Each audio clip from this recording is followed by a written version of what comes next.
কিশোরগঞ্জের কটিয়াদীতে বর্তমান ও সাবেক এমপির সামনে দুই পক্ষের চেয়ার ছোড়াছুড়ির ঘটনা ঘটেছে। বৃহস্পতিবার দুপুর 12টার দিকে উপজেলার করগাঁও উচ্চ বিদ্যালয় মাঠে এ ঘটনা ঘটে। এ সময় বেশ কয়েকজন আহত হন।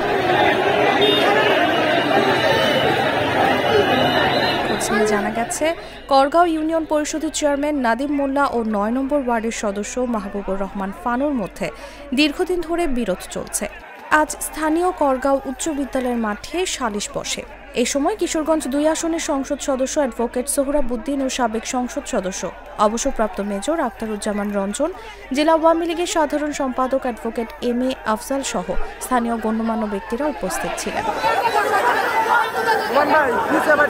সালিশ চলাকালীন হঠাৎ দুই পক্ষের চেয়ার ছোড়াছুড়ির ঘটনা ঘটে। এতে সালিশ পণ্ড হয়ে যায়। ৯ নম্বর ওয়ার্ডের সদস্য মাহবুবুর রহমান ফানু বলেন, সালিশে সবাই ইউপি চেয়ারম্যান নাদিম মোল্লাকে দোষী সাব্যস্ত করেন। এতে তার ভাতিজা সুমন মোল্লা, ফাহাদ মোল্লা ও আঙ্গুর সহ তার পক্ষের লোকজন আমাদের লোকের উপর দেশীয় অস্ত্র চেয়ার দিয়ে হামলা চালান। এ ঘটনায় আমাদের বেশ কয়েকজন আহত হয়েছে।